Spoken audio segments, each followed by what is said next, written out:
Hello everyone, welcome to the Bookish Tarot. So today we will be doing a Divine Feminine reading. So in the Divine Feminine reading, today we have something of a very good significance, some of the upcoming energies in Divine Feminine. Um, Sorry, I'm rushing a lot right now. Let me chill out a bit. Okay. So for Divine Feminine, I have one message that if some of you are feeling very anxious at this time because of any issues or something, of the uncertain future, anything, so try to connect with water at this time. If you have any water bodies around you, like river, ocean, anything, so try to meditate near a water body. And if it's not feasible for you to be near water body, so you can also take your bathing schedule as a time to connect with water.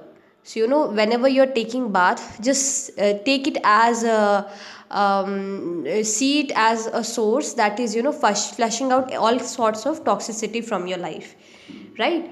And also drink a lot of water at this time. It will really help you to calm your nerves.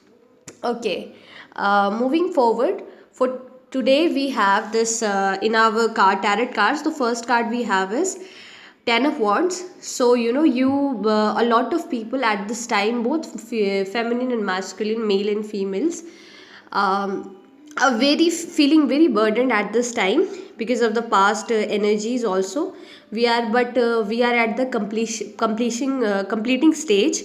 So. Then we will have Nine of Pentacles.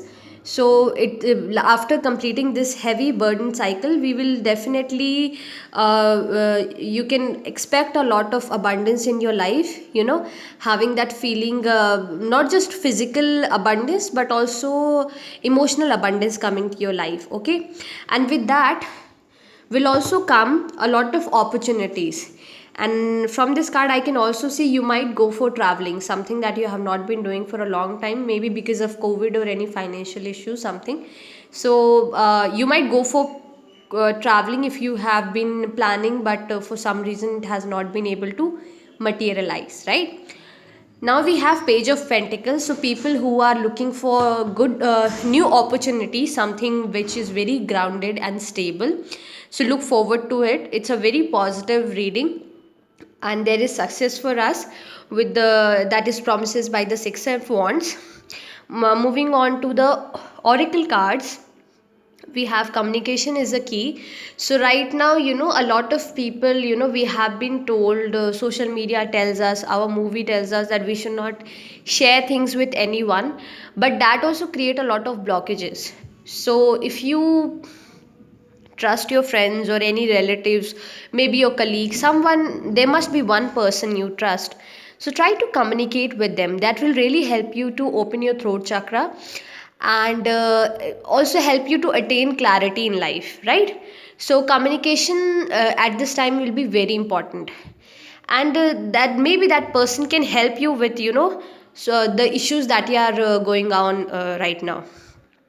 Then the next card we have is Full Moon in Taurus. Your dreams need a practical plan. So maybe you should write down your goals, all the goals that you want to achieve at this time. That will also, and try to schedule it out in your daily life. You should not procrastinate. Don't push it to the next month or next year. Try to include all these things. If you want to have a very good body, so try to include daily exercise in your daily routine. If you want to read, start reading books. So try to devote half an hour or even 15 minutes if you think that you don't have much time to read. So try to set aside some time for your goals, right? Schedule it out. So looking at the bigger picture, so whenever we are at the middle of the situation, it is very normal to feel very overwhelmed with the things that are going on. So try to look at the bigger picture and see what is that situation is trying to teach us, right? And balance spirituality with practicality. While spirituality is very important for our overall well-being, but we live in a 3D world where practical aspects, money, materialism is equally important. So I hope this reading helped you guys. I wish you good health and prosperity. Thank you so much.